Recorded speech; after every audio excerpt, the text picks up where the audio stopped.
I was like unemployed.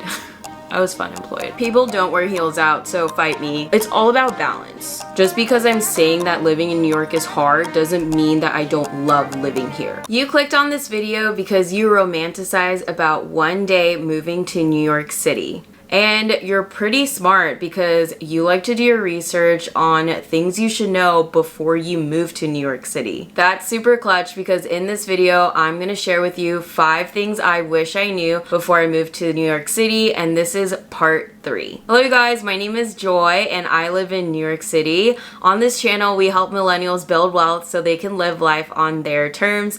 If you want tips on how to move to New York City and more New York content, then consider subscribing and hitting the notification bell because we post videos every Tuesday and Friday. Those who follow me on TikTok, this is a longer version and explanation of everything I talked about in the video that went viral last month for part 3. And if you haven't already checked out part 2 of my series on YouTube, then check out this card over here so you can check out the video that you already missed, and make sure you follow me on TikTok so you can see the ones that I'm going to talk about next. Okay, now let's get into the meatballs of the video. The first thing that I mentioned in the TikTok on 5 things I wish I knew before moving to New York City is that you're going to become an alcoholic. New York City used to be, or New York City is, or it used to be the city that never sleeps before the panini came. So before the curfew in New York City was 4 a.m. But wait, before you decide to click out of this video, it's actually going to be lifted, the curfew, on July 1st. So that's super exciting. So if you're definitely considering moving here, then I would definitely tell the haters, like, bye. I think it's helpful to go through the timeline of my party phase. So high school was like my experimental party phase. College was like implementing the college phase. And then post-college, working my 9 to 5 was like I'm in denial about my college party phase. And then when I moved to San Francisco, which I made a couple videos about moving from San Francisco here, that was when I was like granola hippie phase, not doing anything, boring grandma. And then when I moved into New York, it was like relapse phase, going out every night. I mean, in New York City, like people go to brunch maybe at like 2 or 3, not because like they just can't get a reservation, because that's like definitely part of it, but it's also because one, people don't wake up until like 11. Like most restaurants on the weekend don't even open until 11. And then people just kind of like wander and do things, and then they don't go to dinner until maybe like 8 or 9. Like going to dinner before 8 o'clock is like, whoa, you're like really early. And then we go out at like 11 or midnight, and then you're out until 4 in the morning when it's last call. And then after you go out after last call, you obviously need to get artichoke pizza, or at least I did.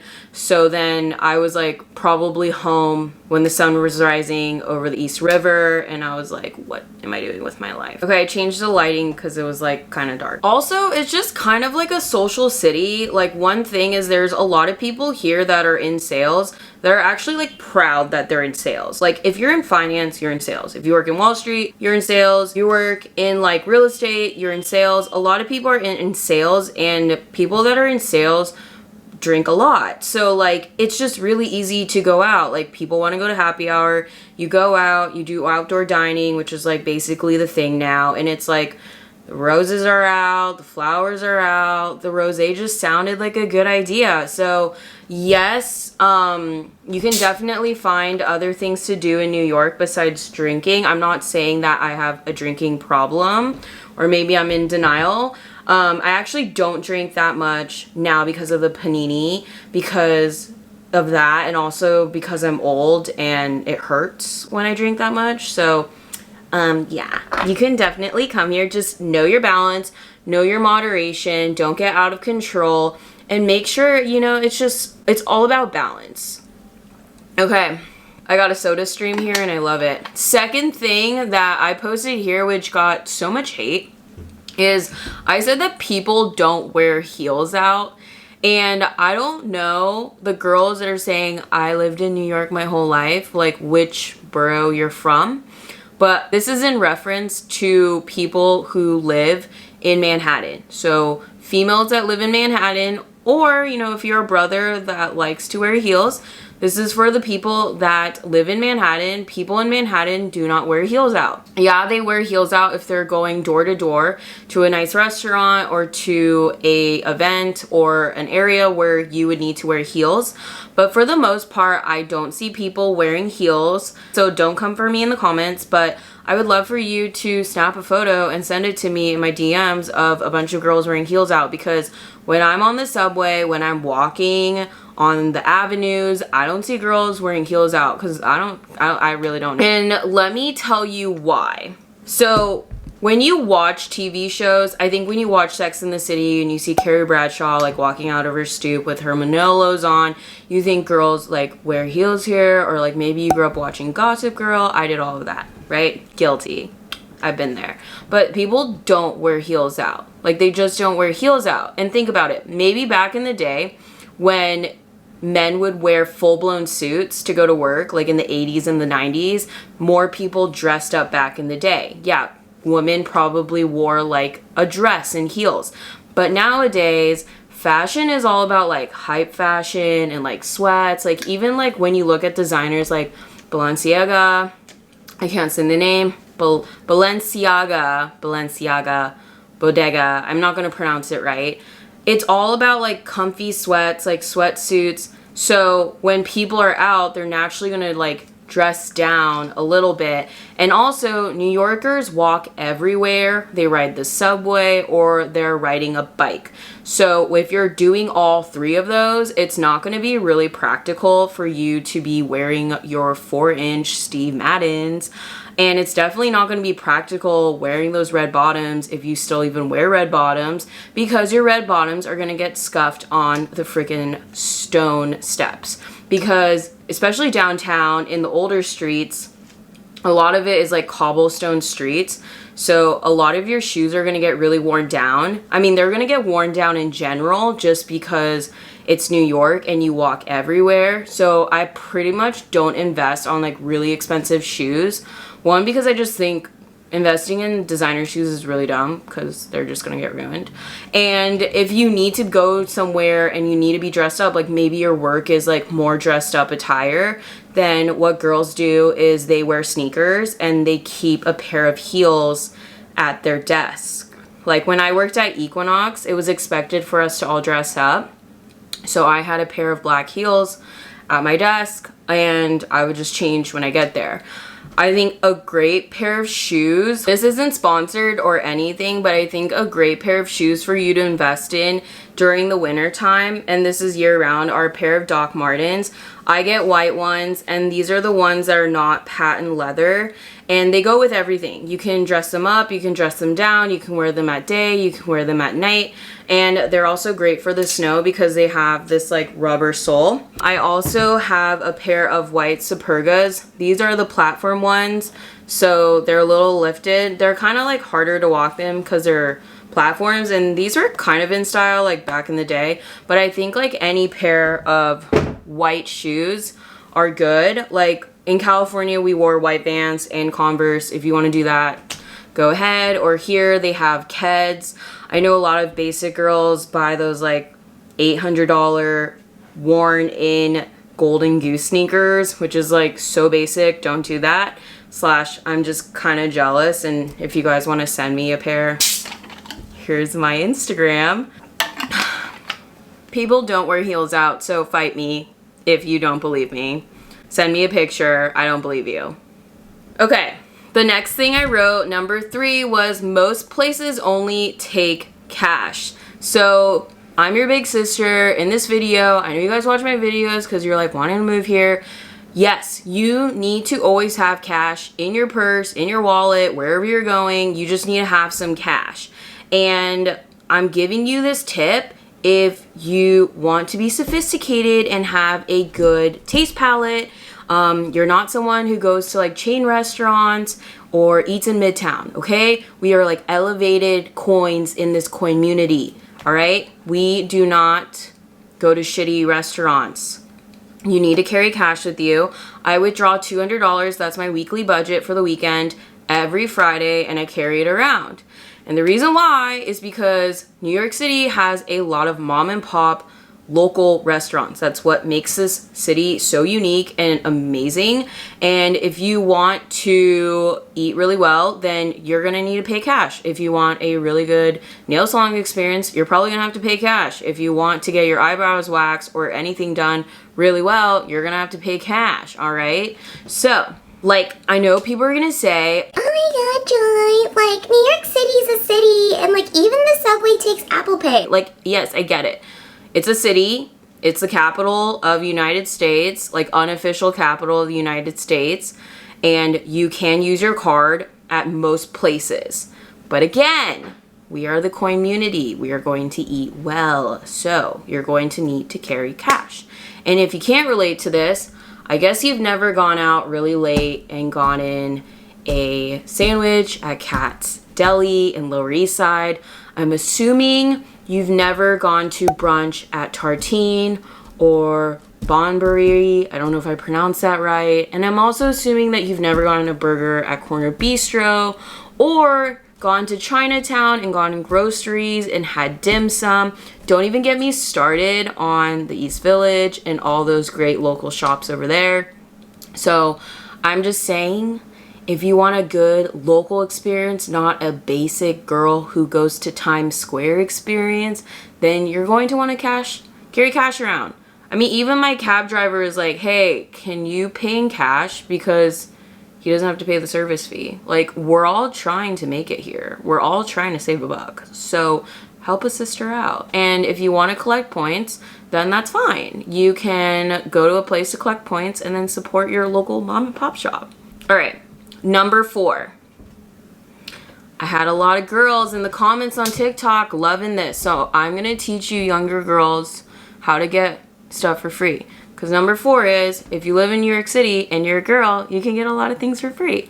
So once upon a time, story time, when I was in college, I would go out to clubs any day that ended in a Y. That is Monday, Tuesday, Wednesday, Thursday, Friday, Saturday, and Sunday, because Monday was industry night, Tuesday was Taco Tuesday, Wednesday was hip hop night, Thursday was college night, Friday is Friday, Saturday is Saturday, and Sunday I have anxiety, so I need to go out for Sunday fun day. You know what I mean? Anyways, when I went out, to my surprise and to everyone's surprise, I don't have any student debt, and I also wasn't going in debt going out because I got everything for free. How did I get everything for free? Well, I didn't pay for drinks, I didn't pay for a cover, and I never paid for a concert ticket because I was smart and I would just find promoters or people in the nightlife scene.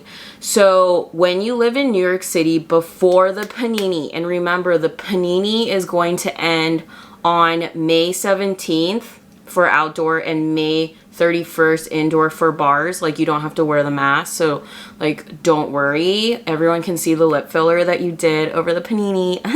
Okay, so yes, let me tell you. When I was in college, and I also did this my first year in New York because I wanted to try restaurants and I wanted to go out to clubs, but I also was like fun employed, so I didn't want to spend all of my emergency fund. So what I did was I just met like some promoters through friends, and what they do is they do things called like promo dinners. So a promo dinner is when a promoter will take out a group of, usually girls, to dinner at a restaurant that's trying to promote that night. So it's typically a night that doesn't do as much in sales, like a Saturday night. Like, it could be like a Tuesday or a Thursday. And so what they'll do is they usually have everyone come a little earlier than when most people would want to go out, but not like super early. We're not like that. And they would bring you drinks, they would bring you food and like appetizers. I used to go to this one at, I want to say it was in Meatpacking. I forget the name. It was like Playground. I don't know if it was Playground. It was near Tao. No, it wasn't near Tao. But they had like Taco Tuesday night, and they'd bring out pictures of margaritas and like a bunch of like taco pizzas, and it was like honestly super fun and a great way to just have a cheat day and not cook. Then afterwards, the promoter typically will take you to a nightclub that they're trying to like get more people to go to. Like I remember I went to one in the Dream Hotel, and then we went to the like club in the public hotel, which has this really cool rooftop, and then they also have a club downstairs. Or I went to one and it was like on 14th Street, like down the hatchet, I think that's what it was called. But basically they bring out like usually like tequila, vodka, and then like all the like club soda mixtures, whatever, and it's bottle service. And be careful, because when I was younger I would definitely like take advantage of it and drink way too much. But I don't really drink that much anymore because I'm old. And it hurts. So that's my tip to you, my younger sister, my younger little brother, is to find a promoter that can hook you up and take you out, because y'all should be saving some money. You know, you're already probably gonna live in a fake wall, which is what I did, and you need money to go buy clothes, so find a promoter. The last thing I will say to sum this all up is tip number 5, and that is that life is just freaking wonderful here. I honestly cannot say more amazing things about New York.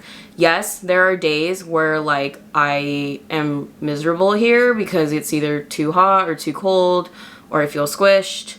It's a squishy city, or it's like expensive, but there are a lot of great things. And I think a lot of people misunderstand that when I'm talking to them and I'm describing that New York is hard, just because I'm saying that living in New York is hard doesn't mean that I don't love living here. I think those are two separate things that you need to not misunderstand. New York is a really hard city to live in, but it's so rewarding. The people that you'll meet, the memories that you'll make, the experiences that you'll have, the opportunities are endless here as long as you make it. It really is an experience as what you make it. If you are antisocial and choose to be antisocial and are not open to trying new things, then yes, your experience might not be as great. If you don't do your research before moving here, which you're not if you're still watching this video, then you probably will have a lot of culture shock and things that shock you. But I will say that I think everyone should live in New York City for at least like a year, if not like maybe 6 months, just to really learn themselves. Like I've learned so much about myself, and I celebrated my 2-year New York anniversary last week, and I was like unemployed. I was funemployed. We're gonna call it funemployed for basically half of the time. And I really had to like really teach myself like just how to like believe in myself, because no one else believed in me. Everyone was like, you need to leave. It's like not for you. People still say it's not for you. New York's not working out. And just know that they're projecting their fears and insecurities onto you because they, one, would not want to live here, or they just don't think that they can live here. So don't let the haters cloud your decision on moving here. And if you want to see more of like 5 things I wish I knew, then make sure you subscribe and hit the notification bell, because I'm doing a series. And follow me on TikTok. Let's be friends. Find me on Instagram. Okay, enough self-promotion. Bye.